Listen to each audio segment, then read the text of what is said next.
पंजाब केसरी में आप सबका स्वागत है। मैं हूं चंद्रशेखर धरनी।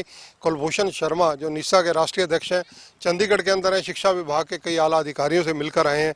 किस विषय में मिले हैं और क्या इनकी चर्चा हुई, बातचीत करते हैं। शर्मा जी, किस विषय को लेकर आप अधिकारियों से मिल रहे हैं और मुद्दा क्या है आपका?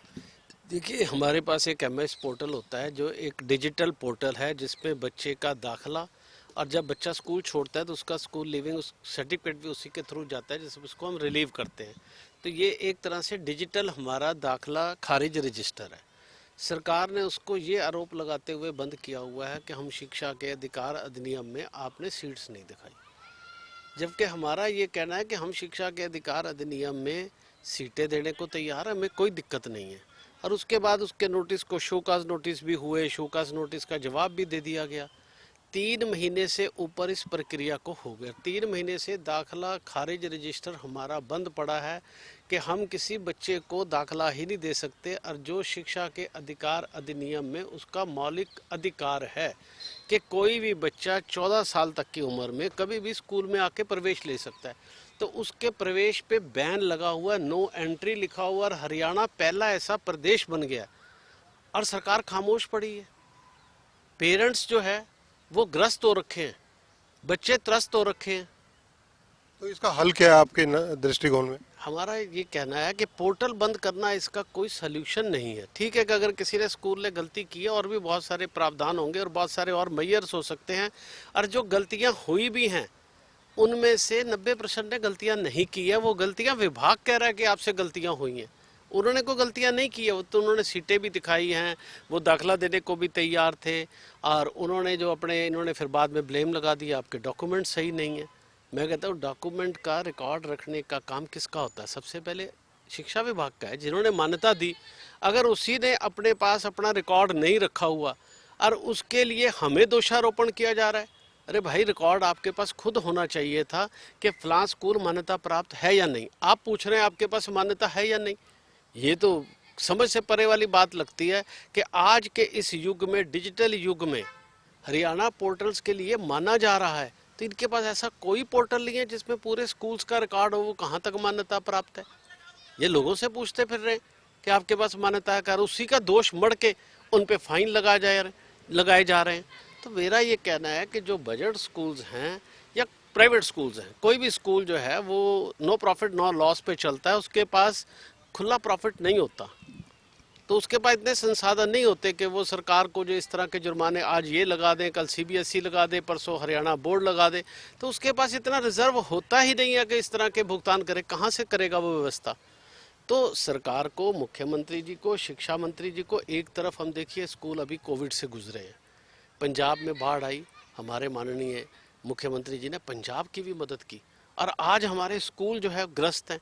और उन पे जो छोटे छोटे स्कूलों पे जुर्माने करके पैसा इकट्ठा करना, क्या इस रेवेन्यू से सरकार चलेगी? ठीक है, किसी आपको लगता है कि हमें एक सिस्टम को सही ढंग से चलाना है, कोई नहीं मानता तो हमें उस सिस्टम को मनवाना है, लेकिन उसके बहुत सारे और तरीके हो सकते हैं।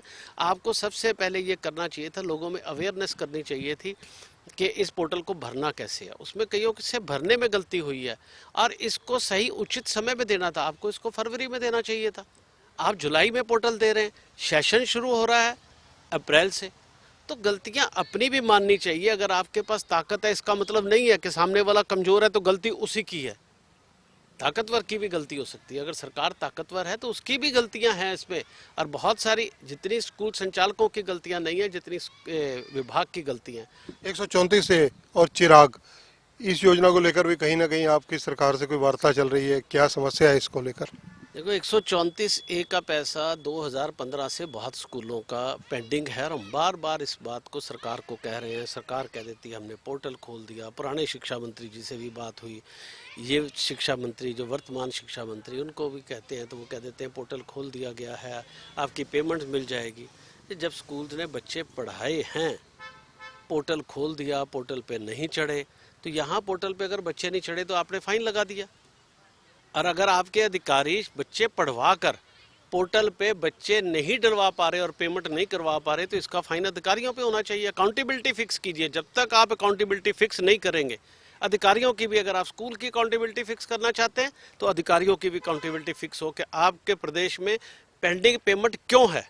अधिकारियों को इस पे जवाब मांगा जाए कि अगर अब एक भी स्कूल छूटा जिसकी पेमेंट रही, अगर सरकार बिल्कुल ईमानदार है और इस नीति को चलाने के लिए बिल्कुल ईमानदारी से चलाना चाहती है, तो एक भी अगर स्कूल छूटे तो उसके लिए वहाँ के मौलिक शिक्षा अधिकारी, जिला शिक्षा अधिकारी और निदेशालय को भी अकाउंटेबल करना चाहिए। चिराग योजना का आप कुछ बता रहे थे, वो क्या है? चिराग योजना में भी अभी लोगों की पेमेंट पेंडिंग है, तो आज बड़ी सकारात्मक बात हुई है निदेशक महोदय से। उन्होंने कहा कि क्या एक समाधान शिविर लगा के इसका समाधान किया जा सकता है। कितनी पेमेंट पेंडिंग होगी चिराग योजना की?